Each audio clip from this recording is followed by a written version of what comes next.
whatever slight merit I may have created by paying homage, offering and acknowledging my faults, rejoicing and requesting that the Buddha stay and teach, and now dedicate all this for the full awakening of all beings. Okay, mental offering. This ground anointed with perfume, strewn with flowers, adorned with non-miru, the four continents, the sun and the moon. I imagine this is a Buddha field to offer it. May all sentient beings enjoy this pure land.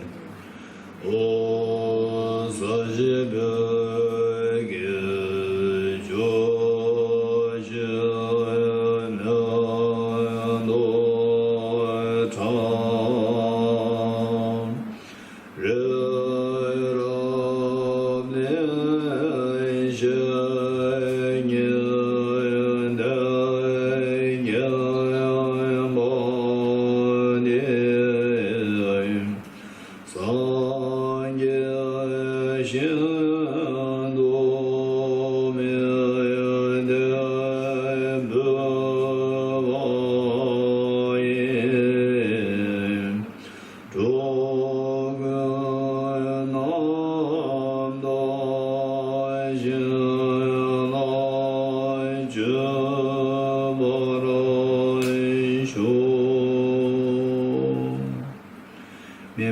that my mind is directed towards the Dharma. May I be blessed that my Dharma practices on the proper path. May I be blessed that the path is free of flaws. May I be blessed that the flaws are seen in the light of exalted wisdom. Becoming frustrated with ignorance and grasp at true existence, please bless me to generate genuine renunciation, seeing all aspects of samsara as vicious and repulsive. Please bless me that my mind stream overflows with the precious bodhicitta that cherishes others more than myself. Please bless me to have an immaculate experience of the wisdom of emptiness that does not see even an atom of intrinsic reality, on the basis of understanding how things come into being by dependent origination and through mere conditioning. Please bless me that my mind stream overflows with the precious wisdom of the non-duality of bliss and emptiness.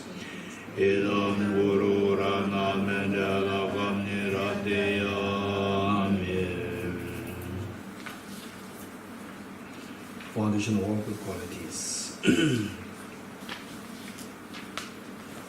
The foundation of all good qualities is a kind and perfect pure Guru. Correct devotion to him is the root of the path. By clearly seeing this and applying great effort, please bless me to rely upon him with great respect. Understanding that the precious freedom of this rebirth is found only once, is greatly meaningful and is difficult to find again. Please bless me to generate this mind that unceasingly day and night takes its essence. This life is as impermanent as a water bubble. Remember how quickly it decays and death comes. After that, just like a shadow follows the body, the results of virtuous and non-virtuous karma follow.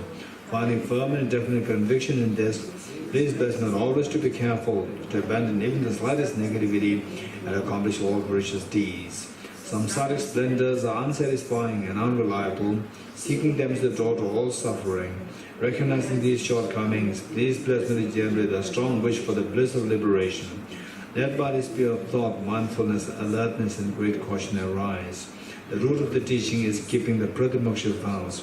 Please bless me to accomplish this essential practice. Just as I have fallen into the sea of samsara, so have all other migratory beings. Please bless me to say this, trained in Supreme Bodhicitta and bear the responsibility of freeing migratory beings. Even if I develop Bodhicitta, but I don't practice the 3 times of morality, I'll not achieve enlightenment. With my clear recognition of this, please bless me to practice the Bodhisattva vow with great energy. Once I pacify distractions to wrong objects and correctly analyze the meaning of reality, please bless me to generate quickly within my mind stream the unified path of karma abiding special insight. Having become a pure vessel by training the general path, please bless me to enter the holy gateway of the fortunate ones, the supreme Vajra vehicle. At that time, the basis of accomplishing the 2 attainments is keeping pure vows and samaya. As I've become firmly convinced of this, please bless me to protect these vows and pledges in my life. Importance of the 2 stages, the essence of Vajrayana, by practicing with great energy, never giving up the 4 sessions. Please bless me to realize the teachings of the Holy Guru. Like that, may the Gurus who showed the noble path and his spiritual friends who practice it have long lives. Please bless me to pacify completely all outer and inner hindrances. In all minds, never separated from perfect Gurus. follows the stages and the paths, may quickly attain the state of Vajradhara. Okay, generating Madhukonsum Yoga, Tamji Ninjuga Semkepa. For this, we have the 4 practices to do. The first one is the single point meditation. Single point meditation, 5 minutes.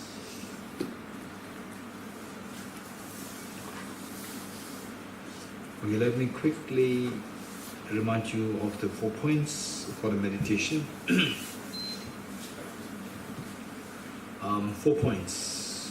1, body posture. Number 2. What's number 2? The object of the meditation. Object of meditation, focal point. Number 3. Identifying the errors of meditation. Number 4. Applying the remedies to overcome the errors. Okay, 4 points. 1, the body posture. See if you can sit cross-legged. If you can, this is the best. This will keep your mind very fresh, alert throughout meditation. And number 2, which is so important, is see if you can so important is sit upright. And if you have backache problem, you're exempted. Otherwise, sit upright without the support leaning against anything. And then your head tilted forward a little bit and eyes not closed. Is more difficult with eyes not closed, but if you don't practice this, then later on you will see that your meditation doesn't progress anymore. Your eyes not closed, eyes 4 to 5 degrees cast down, half open, 4 to 5 degrees cast down. And the tip of the tongue should touch the upper palate to avoid excessive accumulation of saliva in your mouth, and the lips and the teeth in their natural course. And breathe naturally. Don't force your breath, don't control your breath. And your right hand on your left hand, the two thumbs joining, forming a triangle. Place the 2 hands on your laps in restful state. Right hand on your left hand, and the tips of 2 thumbs joining, forming a triangle. Place the 2 hands on your laps in restful state. Okay, this is body posture. Then number 2 is the focal point what we're going to meditate on. We will focus on the tiny dot, tiny white dot, 1 mm or 2 mm in diameter between nose and upper lip. What to focus the mind there? Multitasking. How to breathe? Breathe in, breathe out. Cycle 1, breathe in, breathe out. Cycle 2. This is what we're going to do for 5 minutes. For 5 minutes, in some cases it can be 60 breaths, 60 cycles. In some it can be 70, 80, 90, depending on the length of your breath. Okay, this is the focal point. Number 3 and number 4 are so important. Number 3 is identifying the errors of meditation. Errors of meditation, there are 2.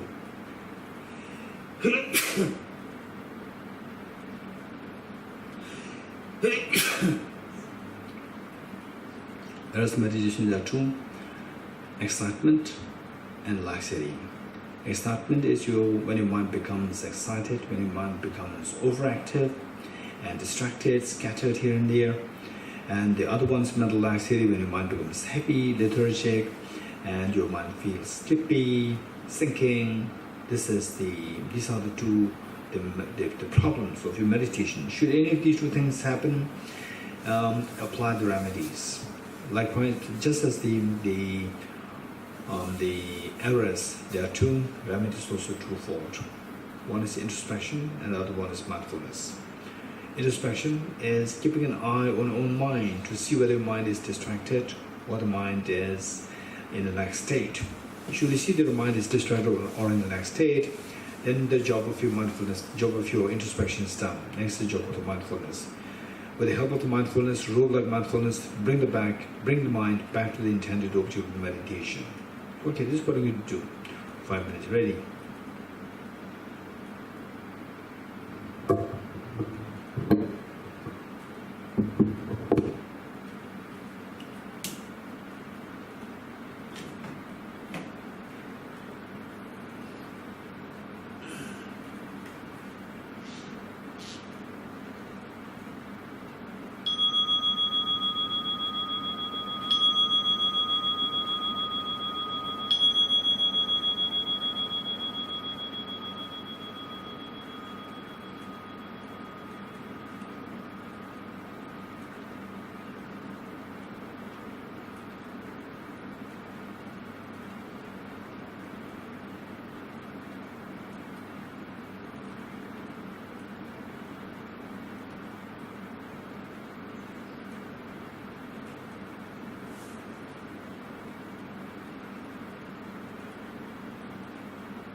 Next is the renunciation, followed by bodhicitta, followed by the wisdom and emptiness, and then taking the expression bodhicitta vow. For the renunciation, the remaining three practices are going to be guided meditation. So all what you see in this book available, they will be given in form of instructions. You just follow the instructions and see how much you can invoke the respective experiences of the renunciation, bodhicitta, wisdom, emptiness. Okay, this is what I'm going to do. And the guided meditation, so today we'll do today, tomorrow, and day after tomorrow's last. Okay, we have only 3 days. Okay, so usually what we do is that one or 2 days, instead of guided meditation, the audience is asked to see how much you can do it yourself, instead of somebody else guiding you. A single point of meditation doesn't require the guidance, because guidance meaning the on-spot guidance, because it's very easy. Whereas for the renunciation, bodhicitta, they are analytical meditation. Here, one should have rich material to reflect on. For single point of meditation, we don't need any rich material. So for rich material, we give the opportunity for the audience, for the participants, to do it themselves, to see how much they can manage. And then when you realize that, oh, it's not easy, I don't have any material to reflect on, then the next day, again, when the guided meditation is done, you feel the value, and then you will know, your mind will be very precise to grab at the things, on the which we are to do the meditation. Okay, so it's fine, I will do it. So renunciation, as I said earlier, what we do is on the basis of the 4 seals, the 4 seals of the Buddha's teaching. And these 4 seals of the Buddha's teaching, in fact, is the basis for the Lamman practice, the first and the second part of the Lamman practice. Lamman practice, which consists of 3 parts.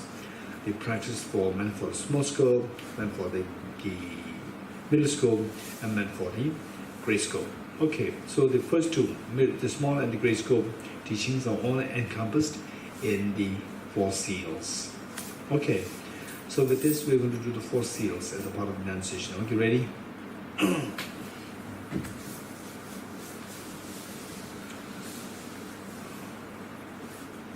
Okay, reinforce the visualization of all the Buddhas and Bodhisattvas in front of you, and also reinforce the visualization of your true parents and all the other sentient beings, everyone around you, leaving none aside. Renunciation. Renunciation doesn't mean to renounce your happiness, it is to renounce your miseries. To get rid of the miseries, we need to know how to get rid of the causes of miseries. And the best way by which to do so is by reflecting and imbibing the meanings of the 4 seals. Okay, the 4 seals. The first, all composite things impermanent. Just see how much you can invoke the respective experiences. All composite things impermanent. Composite things are consisted of things which are made of external physical particles, and the things which are constituted of the temporal segments of the mind. Your mind is made of the temporal segments, and your body is made of the particles, like atoms.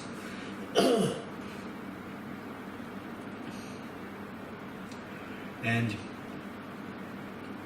the fact that anything which is composed of these 2 things should necessarily be impermanent in nature.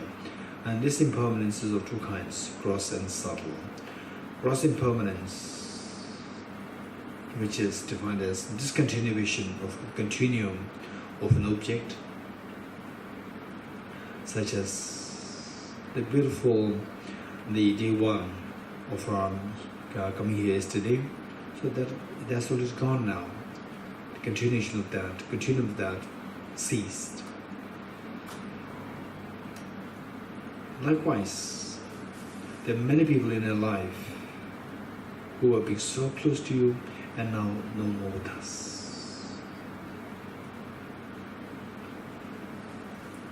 If you think like this, say 200 years ago, there was so many, for sure, there were about like 6 billion human beings on this earth. Today, 7.6 billion human beings. 200 years ago, for sure, minimum 6 billion human beings on this earth. And all this incredible number of the insects, animals, and so forth. And these animals, all these beings, like the 6 billion human beings on this earth 200 years ago, today not even a single person is left. And this is a fact. And imagine, go back in time 200 years ago, there were mothers, fathers, teachers, the students, the children, the sons, the daughters, and so forth. Imagine the amount of the plans, amount of the expectations the parents, the teachers have from the students, from the children. And the parents have so much of plans for the children. When the child was born, they have so much of expectations. They smile. Now, after 200 years ago, the parents, the children, along with the plans are accomplished, not accomplished, they're all gone now. Not even a single person is left today. And that is a fact. This is the reality. Likewise, 200 years in the future from now, whether we like it or not, the 7.6 billion human beings on this earth will all disappear. That's 100% guaranteed. This is known as the impermanence. And on top of that, if you think of 500 years ago, 1,000 years ago, 1 million years ago, 1 billion years ago, 15 billion years ago, which the scientists believe to be the point of the Big Bang, the starting of the Big Bang. 15 billion years ago, from that frame of reference of the time, what we're going through is so minuscule, it's such a brief, such a fleeting span of time, moment of time. Likewise, 200 years in the future from now, 500, 1,000, 1 million, 1 billion, 15 billion, 20 billion. Keep going like this. From that frame of the time, what we're going through now is just so fleeting moment of the time. It's so fleeting moment, like a speck of a dust. This is what the reality is. So we're so transient, we're so impermanent. Think of this impermanence. We'll surely get a sense that I'm a guest on this earth. Guest on this earth means a guest. We've been guests here in the kibbutz Yageham. We'll not plan to buy the air conditioner.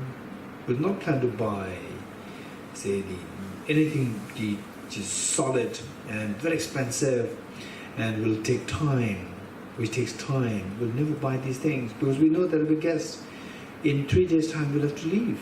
So by the time the issue, whatever, comes, it's time for you to leave them. There's no point. So being a guest, being aware of the guest, you will not invest all your energy, time and resources on this life.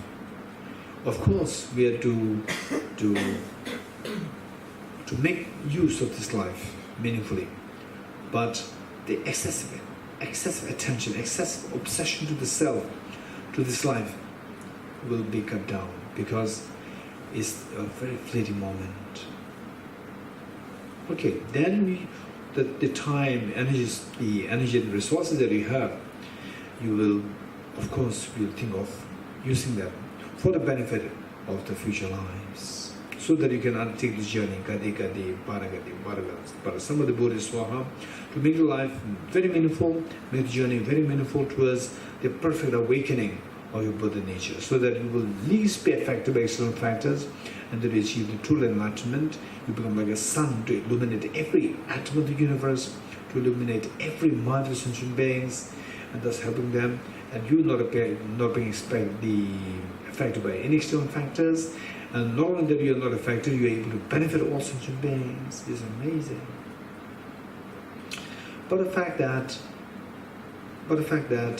what is here in this life, this is of course impermanent, and impermanence connotes the change that you see over the last 20 years, 30 years, 40 years, 50 years, 60 years, and so forth. And this change that you see over your span of your life, this is all because of possible because of the changes that you see within the annually, which in turn is possible only if there is a change happening on the monthly, weekly, daily, hourly, minute, and second and millisecond.